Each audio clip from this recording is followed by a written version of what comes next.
Bonjour à tous, voilà, nous sommes heureux de nous retrouver ensemble, à nouveau, autour de ce thème de la vie après la vie. Et ce soir, j'aimerais partager avec vous sur le ciel, tout simplement.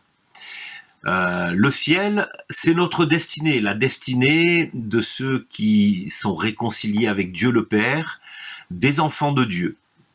L'apôtre Paul, dans l'épître qu'il a écrit, la lettre qu'il a écrite aux Colossiens, a pu écrire ceci au chapitre 3, versets 1 à 4. « Si donc vous êtes ressuscités avec Christ, cherchez les choses d'en haut, où Christ est assis à la droite de Dieu. Affectionnez-vous aux choses d'en haut, et non à celles qui sont sur la terre, car vous êtes morts, et votre vie est cachée avec Christ en Dieu. Quand Christ, votre vie, paraîtra, alors vous paraîtrez aussi avec lui dans la gloire. » Paul parle de notre espérance vivante, le ciel, c'est notre destinée. Et Paul nous invite à aimer, à affectionner les choses d'en haut, les choses que Dieu veut nous révéler déjà en étant ici-bas, les choses que nous révèle la parole de Dieu. Alors pourquoi parler du ciel ? D'abord, pour nous qui sommes sur la terre et qui vivons, des épreuves, des souffrances, parler du ciel, c'est une source d'encouragement. Paul dit aux Romains, au chapitre 8, verset 18, « J'estime que les souffrances du temps présent ne sauraient être comparées à la gloire à venir qui sera révélée pour nous. » Oui, nous sommes peut-être dans la souffrance, nous sommes peut-être dans les soucis, mais la gloire nous attend. Et Paul nous invite à réfléchir à ces choses, parler du ciel, réfléchir au ciel, méditer sur le ciel, c'est pour nous une source d'encouragement. Également, parler du ciel, renforce notre assurance, notre foi dans le Seigneur Jésus-Christ. Oui, nous savons où nous allons. Et d'ailleurs, l'apôtre Jean le dit dans Apocalypse, chapitre 4, versets 1 à 3. « Après cela, je regardai, et voici une porte était ouverte dans le ciel. La première voix que j'avais entendue, comme le son d'une trompette, et qui me parlait, dit, « Monte ici, et je te ferai voir ce qui doit arriver dans la suite. » Aussitôt, je fus ravi en esprit, et voici, il y avait un trône dans le ciel, et sur ce trône, quelqu'un était assis. Celui qui était assis avait l'aspect d'une pierre, de jaspe et de sardoine, et le trône était environné d'un arc-en-ciel semblable à de l'émeraude.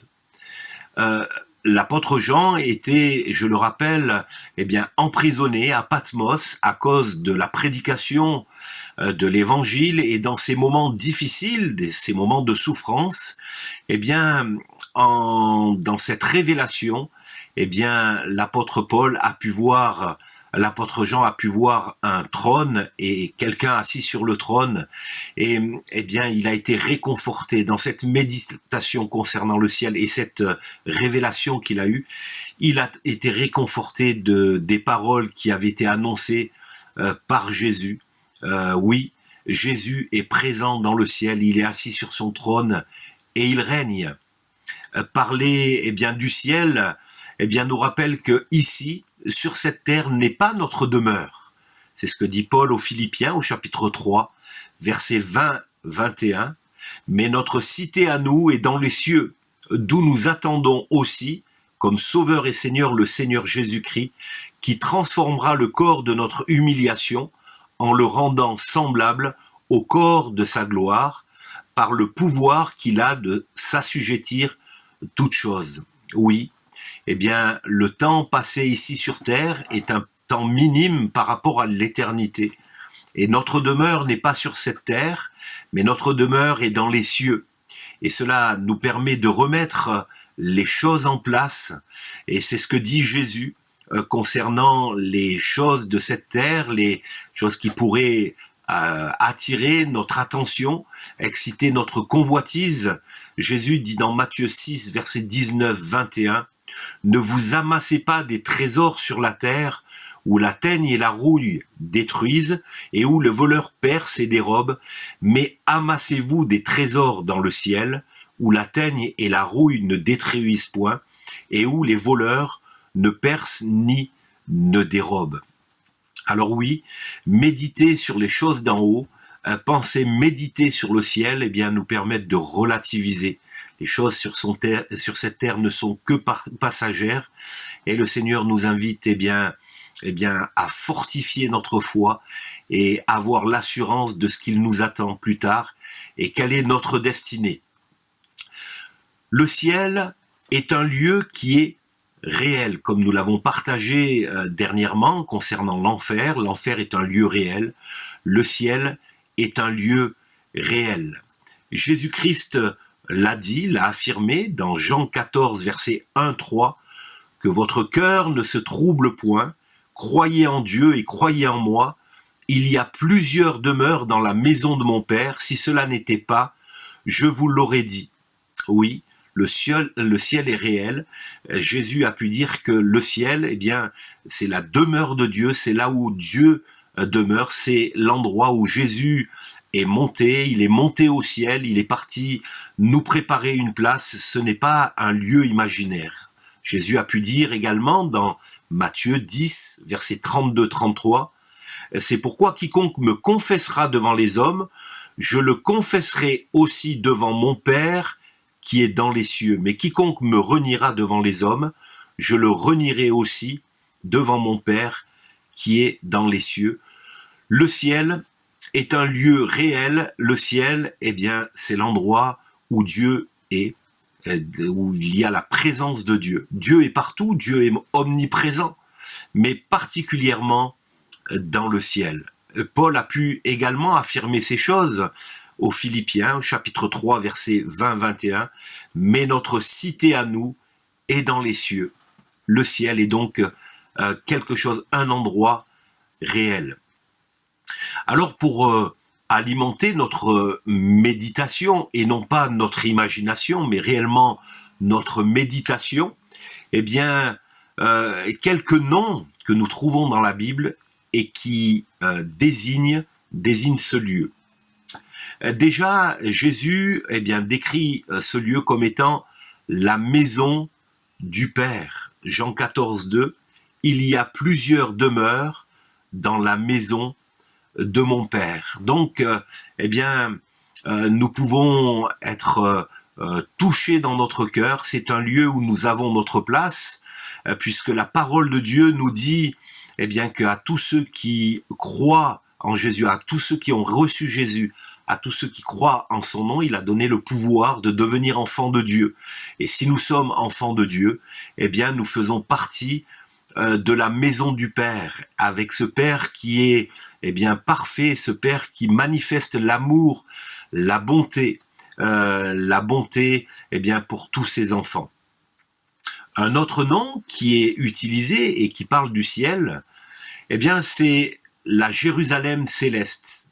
L'auteur de l'Épître aux Hébreux dit ceci dans Hébreux 12, 22, « Mais vous, vous êtes approchés de la montagne de Sion, de la cité du Dieu vivant, la Jérusalem céleste. » Et l'apôtre Jean dit dans Apocalypse chapitre 21, verset 2, « Et je vis descendre du ciel d'auprès de Dieu, la ville sainte, la nouvelle Jérusalem. » Cette ville où il y avait le temple, là où on allait rencontrer Dieu. Alors nous savons que le lieu où nous rencontrerons notre Dieu, c'est le ciel, c'est la Jérusalem céleste, c'est le lieu où nous partirons bientôt avec Jésus et il nous transportera vers cet endroit où nous rencontrerons notre Père céleste, le lieu où réside la présence de Dieu. Également, cette méditation sur les noms accordés au ciel dans la parole de Dieu et qui nous réjouit et qui eh bien, nous fait penser à la joie, la beauté, la gloire, la félicité. C'est le mot paradis qui est utilisé par Jésus lui-même dans Luc 23, 43. Jésus lui répondit, « Je te le dis en vérité, aujourd'hui tu seras avec moi dans le paradis. » Une invitation, un lieu extraordinaire, un lieu de paix, un lieu de réjouissance, un lieu de beauté. Le mot paradis, eh bien, fait penser au jardin extraordinaire que, eh bien, on pouvait trouver en Perse ou en Babylonie, à Babylone même, eh bien, un lieu qui manifestait la gloire des rois de l'époque. Et Jésus utilise, eh bien, ce terme, eh bien, pour alimenter notre méditation concernant le ciel. Paul utilise également cette expression dans 2 Corinthiens 12, 4. Il fut enlevé dans le paradis et qu'il entendit des paroles ineffables qu'il n'est pas permis à un homme d'exprimer. Paul a eu la révélation du ciel, il parle du 3e ciel, il parle aussi, eh bien, de paradis. C'est une expression qui est utilisée également par eh bien, l'apôtre Jean dans l'Apocalypse et notamment au chapitre 2, verset 7. Comme nous venons de le dire aussi, eh bien, Paul parle du 3e ciel, 2 Corinthiens 12, 2. Je connais un homme en Christ qui fut il y a 14 ans ravi jusqu'au 3e ciel, et si ce fut dans son corps, je ne sais, si je fus hors de son corps, je ne sais, Dieu le sait. Le ciel, un endroit, eh bien, qui n'est pas le ciel que l'on peut voir, le ciel où se trouvent les étoiles, mais un autre lieu. Paul parle, eh bien, de ce ciel, ce 3e ciel, un lieu particulier, un lieu spirituel. Également, un dernier terme que nous verrons, eh bien, aujourd'hui, c'est une patrie. C'est l'auteur de l'Épître aux Hébreux qui utilise cela dans Hébreux 11, versets 14 à 16. Ceux qui parlent ainsi montrent qu'ils cherchent une patrie. Et s'il avait eu en vue celle d'où ils étaient sortis, ils auraient eu le temps d'y retourner. Mais maintenant, ils en désirent une meilleure, c'est-à-dire une céleste. C'est pourquoi Dieu n'a pas honte d'appeler leur Dieu.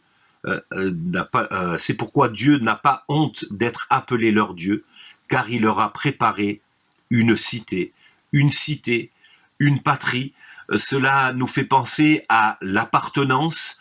Nous faisons partie d'une patrie terrestre, la patrie de France pour nous, et nous avons une appartenance, nous sommes français, mais eh bien pour tous ceux qui sont en Jésus-Christ, nous avons une patrie, un lieu d'appartenance, nous faisons partie de cette cité du ciel, de la patrie de Dieu, tout simplement.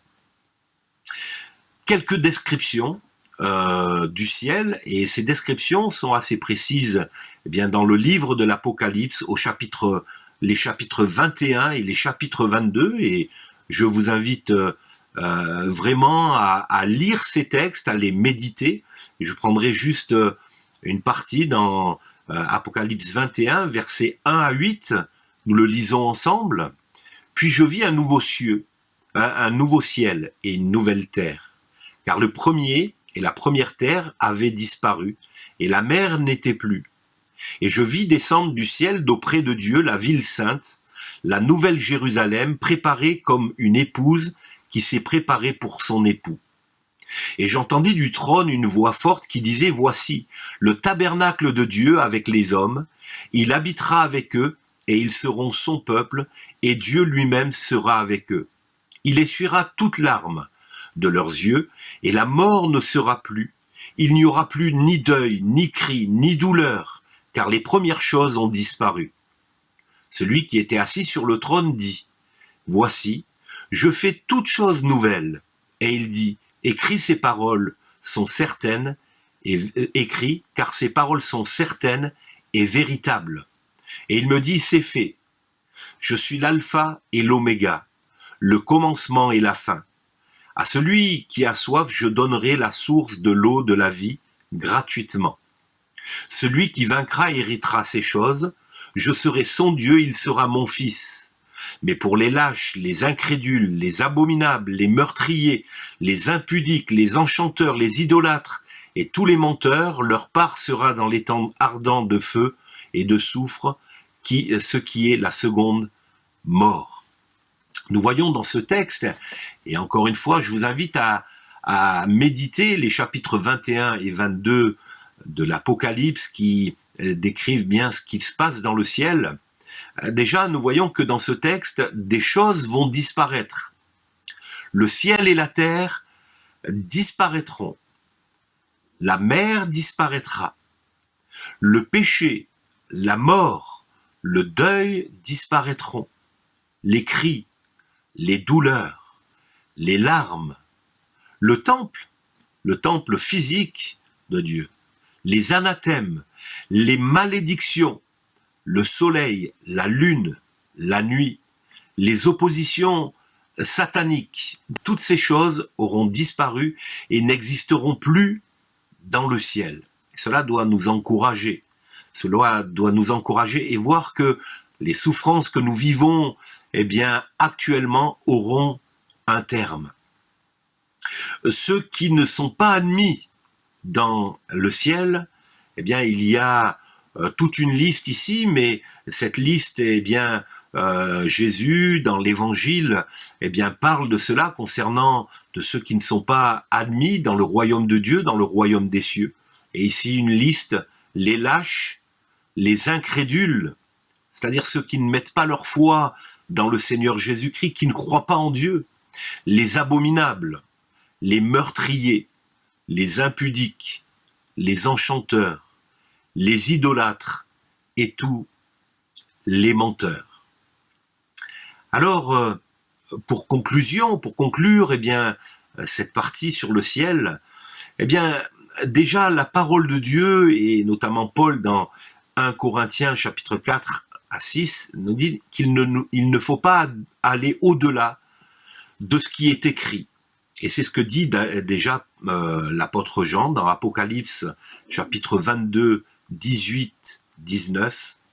Je le déclare à quiconque entend les paroles de la prophétie de ce livre, si quelqu'un y ajoute quelque chose, Dieu le frappera des fléaux décrits dans ce livre. Et si quelqu'un retranche quelque chose des paroles du livre, de cette prophétie, Dieu retranchera sa part de l'arbre de vie, de la ville sainte, décrite dans ce livre. Alors, eh bien, nous sommes invités à méditer ces choses, non pas, eh bien, pour fabuler, pour, écrire des fables, mais simplement, comme nous l'avons partagé, pour être encouragés, pour encourager notre espérance vivante, pour faire augmenter notre foi. La parole de Dieu est complète et l'Esprit de Dieu nous révèle des choses concernant cela. Et nous sommes invités à ne pas rajouter des choses qui ne seraient que fabulation. Que ferons-nous? Dans Ésaïe chapitre 6 verset 1 à 8, il est écrit l'année de la mort du roi Osias, je vis le Seigneur assis sur un trône très élevé, et les pans de sa robe remplissaient le temple. Des séraphins se tenaient au-dessus de lui. Ils avaient chacun 6 ailes, 2 dont ils se couvraient la face, 2 dont ils se couvraient les pieds, et 2 dont ils se servaient pour voler. Ils criaient l'un à l'autre et disaient « Saint, Saint, Saint est l'Éternel des armées, toute la terre est remplie de sa gloire. » Les portes furent ébranlées dans leur fondement par la voix qui retentissait, et la maison se remplit de fumée. Alors je dis, malheur à moi, je suis perdu, car je suis un homme dont les lèvres sont impures. J'habite au milieu d'un peuple dont les lèvres sont impures, et mes yeux ont vu le roi, l'Éternel des armées. Mais l'un des séraphins vola vers moi, tenant à la main une pierre ardente qu'il avait prise sur l'autel avec des pincettes.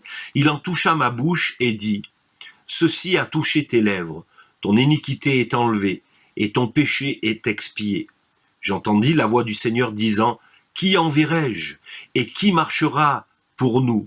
Je répondis, me voici, envoie-moi. Alors nous sommes invités, avec cette révélation que nous donne la parole de Dieu et qui est éclairée par l'Esprit de Dieu, eh bien, à accepter de suivre le Seigneur Jésus-Christ, mais aussi à répondre à son appel. Nous avons été purifiés par le précieux sang du Seigneur Jésus-Christ. Et en attendant, eh bien, de vivre dans notre destinée, dans le ciel, nous sommes invités à témoigner de la grâce de Dieu dans ce monde et à faire comme Ésaïe a pu répondre, même s'il a eu cette révélation du ciel. Eh bien, il a pu répondre à l'appel du Seigneur qui lui disait, qui posait cette question, eh bien, qui enverrai-je? Et Ésaïe a pu répondre, me voici, envoie-moi. Oui, eh bien, nous avons été purifiés par le Seigneur Jésus-Christ et il nous invite à répondre à son appel, à aller faire de toutes les nations des disciples. Alors répondons à son appel, mais aussi, que ferons-nous? C'est ce que, eh bien, l'apôtre Jean a été invité à faire à l'issue de la révélation qu'il a eue du ciel dans l'Apocalypse 22, versets 8-9. C'est moi, Jean, qui ai entendu et vu ces choses. Et quand j'eus entendu et vu, je tombais aux pieds de l'ange qui me les montrait pour l'adorer. Mais il me dit, garde-toi de le faire. Je suis ton compagnon de service et celui de tes frères, les prophètes, et de ceux qui gardent les paroles de ce livre. Adore Dieu. Nous avons la révélation du ciel par la parole de Dieu. Et nous sommes invités à adorer Dieu et seulement Dieu. Ne pas adorer d'autres choses ou d'autres personnes, mais à adorer Dieu. Parce que Jésus-Christ est parti dans le ciel, nous préparer une place et bientôt, eh bien, nous vivrons la gloire de Dieu en présence de Jésus-Christ dans le ciel et en présence de tous ceux qui auront accepté la grâce de Dieu. Que le Seigneur Jésus-Christ et que ses paroles vous réconfortent et que nous puissions, eh bien, adorer Dieu ensemble. À très bientôt.